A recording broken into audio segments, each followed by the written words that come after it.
Having trouble with your pen drive not showing in the soundbar? You're not alone. Many users face this issue when their pen drives don't appear on their soundbars, making it impossible to enjoy stored content through their audio systems. But worry not, as we have some easy methods to help you fix this problem and get your pen drive working seamlessly with your soundbar. In this guide, we'll walk you through the steps on how to fix your pen drive not showing in the soundbar and provide practical solutions to ensure smooth connectivity. Step 1. Check compatibility. The first step is to ensure that your pen drive and soundbar are compatible. Some soundbars only support specific file systems like FAT32 or exFAT. Plug your pen drive into your computer, right-click on it, and select Properties to check its file system. If it's not compatible, back up your data and reformat the drive to a supported file system. Remember, formatting will erase all data, so make sure to save important files beforehand. Step 2. Inspect the USB port. Next, examine the USB port on the soundbar. Dust, debris, or a faulty port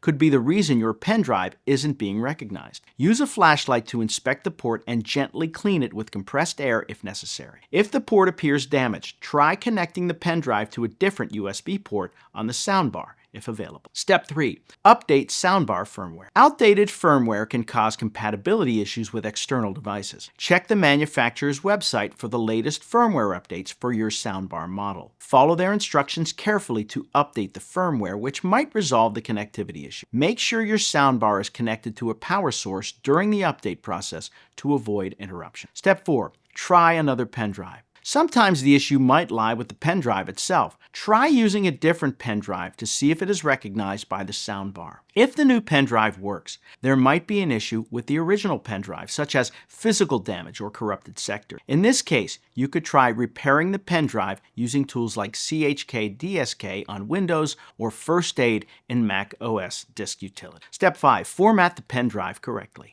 If none of the above steps work, reformat the pen drive, ensuring you select the correct file system supported by your soundbar. Plug the pen drive into your computer, back up any important data, and format it. Choose the FAT32 or exFAT option as required by your soundbar to ensure compatibility. Having your pen drive not showing in the soundbar can be frustrating, but these simple steps can help you resolve the problem. Whether it's ensuring compatibility, inspecting the USB port, updating the firmware, or troubleshooting with another device, each step brings you closer to a solution. Always remember to back up your data before reformatting to prevent data loss. With these solutions, you can once again enjoy your favorite music and audio content through your soundbar. Happy listening and enjoy the seamless connectivity you've restored between your devices.